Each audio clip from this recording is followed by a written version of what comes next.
Assalamualaikum warahmatullahi wabarakatuh. Perkenalkan, nama saya Aldi. Saya dari kelas 2A, Fakultas Ekonomi dan Bisnis, Prodi Manajemen. Di sini saya akan membacakan atau merangkum tugas yang diberi oleh Pak Johansa SEMM selaku pengampul mata kuliah pengantar manajemen. Tugas saya di sini adalah diminta oleh Pak Johan untuk merangkum bab 1 dari buku pengantar manajemen yang ditulis oleh Pak Priyono. Baik, sebelum saya merangkum di bab 1, saya ingin memperkenalkan sedikit apa-apa saja unsur yang ada di bab 1. Bab 1 itu terkhusus pada sejarah dan teori manajemen. Di poin A yaitu sejarah perkembangan manajemen, di poin B ada evolusi teori manajemen, dan di poin C ada teori manajemen klasik serta di poin D ada pendekatan hubungan manusiawi, dan di poin E pendekatan sistem manajemen, dan di poin F ada pendekatan contingence. Di sini saya akan membacakan poin A. Poin A itu adalah sejarah perkembangan manajemen. Sejarah perkembangan manajemen tidak jauh berbeda dengan perkembangan manusia itu sendiri. Artinya bahwa manajemen telah berlangsung sejak manusia itu berada di bumi ini, seiring dengan perkembangan dan tuntutan pada zaman purba atau zaman batu. Manusia juga menggunakan keterampilan dan keahliannya untuk membuat alat-alat dari batu guna merealisasikan tujuan hidupnya. Manajemen kemudian berkembang sesuai dengan keahlian serta pengetahuan dan keterampilan yang diperoleh oleh manusia tersebut. Pengetahuan serta teknologi dalam tanda kurung iptek terus tumbuh dan berkembang. Pertumbuhan itu sekaligus juga mengembangkan keterampilan manajemen umat manusia. Pada akhirnya, manajemen berkembang bukan sangat pesat, tapi berkembangnya itu bertahap. Kenapa bertahap? Karena manajemen ini menyesuaikan dengan pola hidup manusia. Perkembangan zaman manusia ini juga diikuti oleh manajemen. Karena perkembangan zaman itu bertahap, jadi perkembangan manajemen juga bertahap dan tidak singkat. Jadi kenapa manajemen itu mempunyai sejarah, atau sejarah manajemen itu bisa dibilang semenjak adanya manusia di bumi ini. Karena manajemen berkaitan dengan manusia itu sendiri. Jadi sebelum saya di sini ada gambar sejarah perkembangan manajemen dari masa lalu hingga masa sekarang.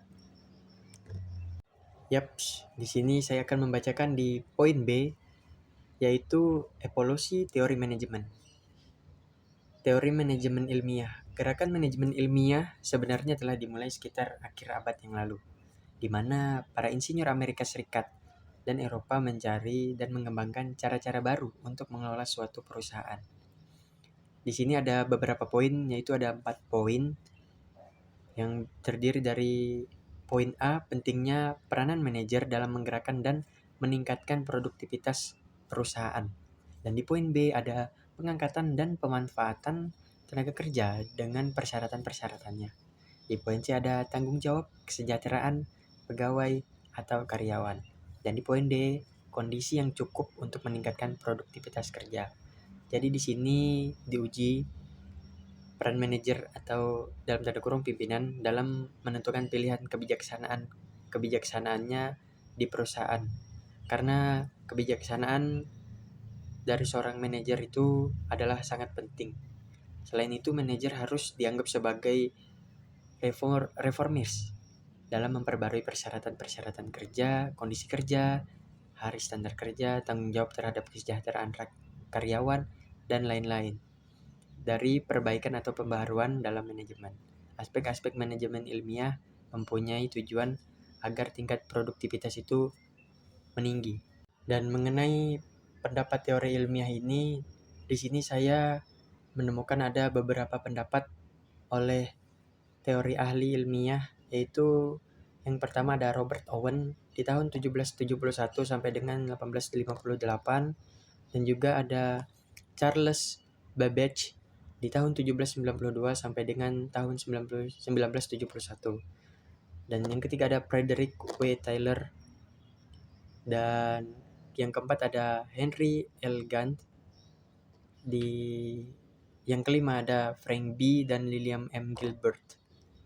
Dan keenam ada Harrington Emerson. Penjelasannya saya kirim berupa gambar karena sangat panjang. Di sini juga ada poin sumbangan dan keterbatasan manajemen ilmiah. Di poin C ini yaitu teori manajemen klasik dibuka oleh pendapat ahli atau yang bisa dikenal dengan Bapak Manajemen, yaitu Henry Fayol.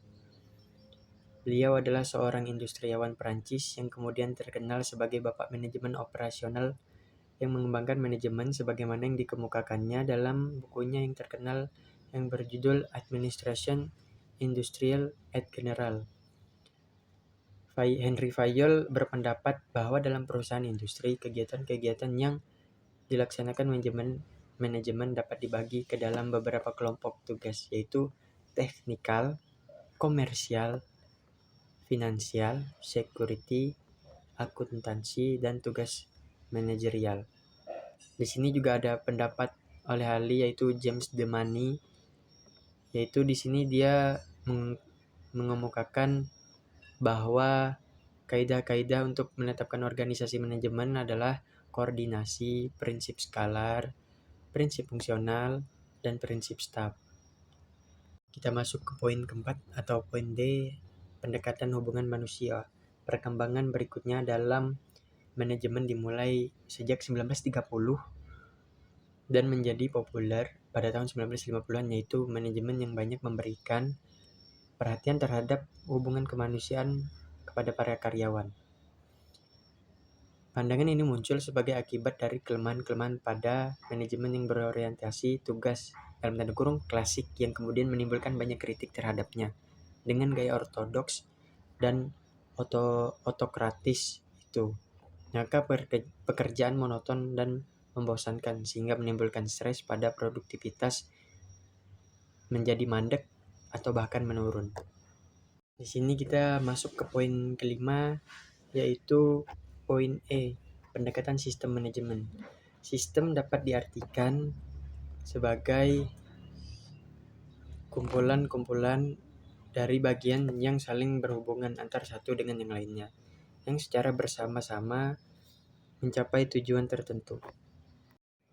Lebih besarnya, yaitu artian lebih besarnya, manajemen dapat dipandang sebagai suatu sistem terbuka yang berinteraksi dengan lingkungannya dalam proses mengubah input atau masukan sumber daya menjadi output atau keluaran produk, dalam tanda kurung barang dan jasa.